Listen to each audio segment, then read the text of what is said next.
Hey, what's up, guys? Welcome back to DG Capital, where I talk all things personal finance, investing, and the stock market.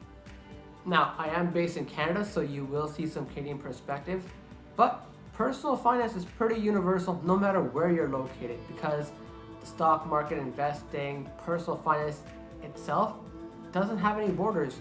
You can all be frugal, you can all save money, you can all invest no matter where you are located. So, what's the topic for today's video? We're going to talk about dividends. Those sweet, sweet dividends that bring in that monthly cash flow. So let's roll the intro.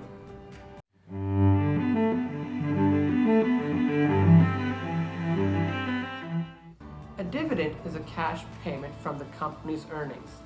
It is approved and announced by the board of directors, which then gets paid out to the stockholders. In other words, dividends are your share of earnings that you get for being a part owner of a corporation. There are three main benefits to owning stock. One is getting paid dividends. Two, it's either selling your stock for profit or buying and selling options. But options is a topic for another video. Today we're just going to focus on dividends. When a company makes profit, it has two options. Either take that profit and distribute a portion of it as dividends to shareholders, or take that profit and reinvest it into the company. By virtue of investing in either new equipment, maybe a new acquisition, with hopes of increasing the market value of the business, which then equates to capital appreciation, meaning a higher stock price. Let's take Apple for an example. When Apple sells their iPhone, iPads, Macs, and other gadgets, they make a profit. They then take a portion of this profit and return it to their shareholders, which according to their latest financials was 82 cents per share, declared April 30th, 2020. In Apple's last annual financial year ending September 30, 2019, they had net income of $55.2 billion, which you can see highlighted in yellow. This can be found on their income statement, then goes to the cash flow statement shown here, and again highlighted in yellow. From the $55.2 billion, they paid $14.1 billion to their shareholders as dividends. If you look at the line called net change in cash, this represents the amount that Apple did not spend and kept for future use. You can see at the start of the year, they had $25.9 billion in cash, but they finished the year with 55.2. Some went to dividends, some went to reinvestment into the business, and the rest was retained by Apple for future use. It is because of Apple's market position that they can continuously increase their dividends year after year because they generate so much cash, because their products and services do so well. As their profit rises, they generate more cash, which results in more dividends to shareholders. When a company's growth slows down, investors need another reason to stick around. So mature companies that have reached that stabilized growth phase will then pay shareholders dividends to keep them around. Something to keep in mind is that management of a company will do whatever they can to maximize shareholder value, which is why they're there in the first place. So why does a company pay dividends other than keeping investors around? Well, the thought is that by paying a dividend to the shareholders, giving them cash in their hands, the shareholders can then take that cash and put it to use wherever they see fit. For example, the shareholders, after receiving their dividends, can invest into their businesses, or they can just spend the money as they see fit.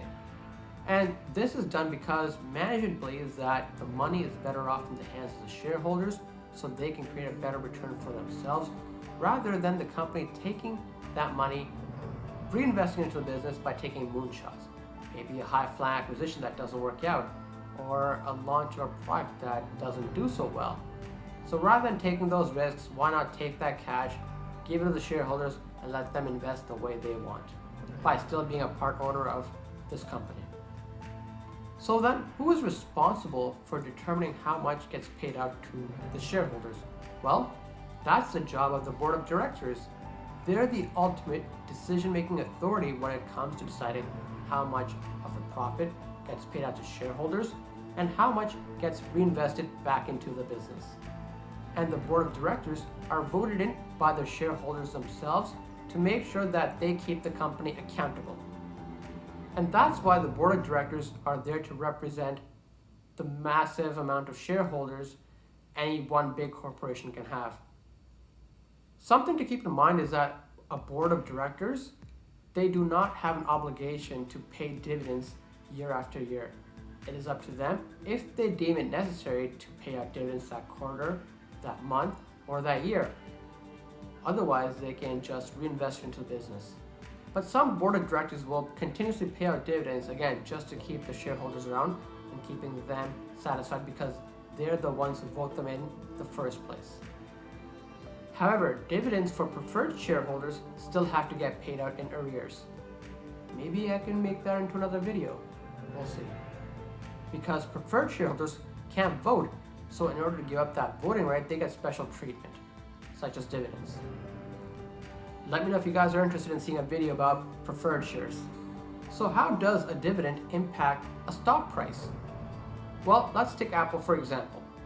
If Apple stock is trading for $300 per share and they decide to pay that 82-cent per share dividend, then right after the dividend gets paid, Apple's stock price in theory should drop by 82 cents, meaning if their stock price at 300, they pay dividends of 82 cents, now their share value should be $299.18.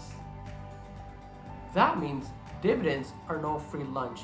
You either have one share of Apple worth 300 or you have that same share of Apple worth $299.18 along with 82 cents in cash in your hands.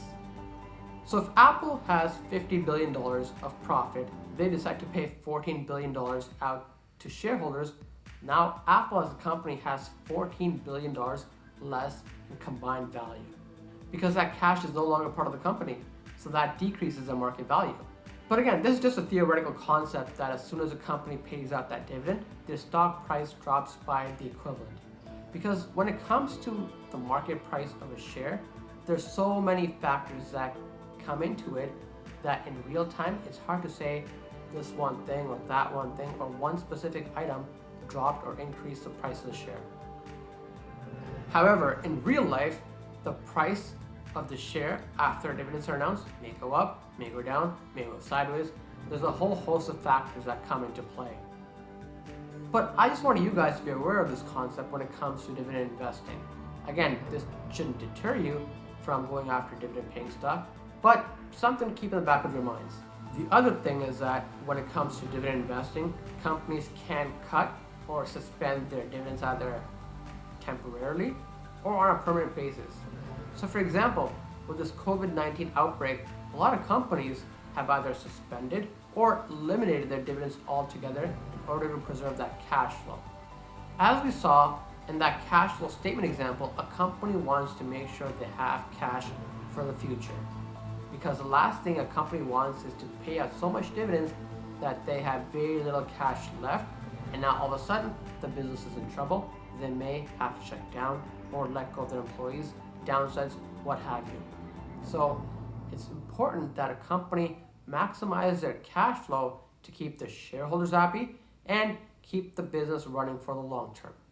So when you see a company cut a dividend, that could be a red flag. Maybe the company should not have been paying out so much in dividends and keeping more for future use. So when it comes to dividend investing and doing your research into which stocks to invest, make sure you take a look at the track record of companies that have a streak of growing dividends continuously. Because investing in companies that have a good track record of increasing dividends over time has been shown to produce good long-term results, which is what you want when you want your money to work hard for you. The other thing to keep in mind about dividends is taxes. Certain countries, like Canada, have preferential tax treatment when it comes to shareholders collecting dividends from Canadian corporations. Now, if we take a look at the combined federal and Ontario tax brackets, you can see for the 2020 calendar year, you pay less tax on eligible dividends if your income is $97,000 or lower than compared to capital gains. So to summarize, a company cannot exponentially grow their business forever. At some point it reaches maturity and then the business growth stabilizes. By paying out a dividend, it is one of the best ways management and the board of directors can reward shareholders by placing cash in their hands. And in turn, shareholders can either invest or spend their dividends as they see fit. So if you're getting close to retirement, you can build up a portfolio of dividend-paying stocks, which will then help fund you in your retirement, because then you can use that cash flow, which comes in either on a monthly or quarterly basis, and use it to fund everyday expenses. Alright guys, that is it. Thank you so much for watching, and I hope you learned a little something about dividends that you maybe didn't know about in the first place, or if this was a brand new topic for you, I hope there's a lot of takeaways for you to implement in your own financial journey. So please do hit that subscribe button and like this video to let me know that you enjoy this content and I can produce more videos like this for you guys. And I'll catch you guys in the next one.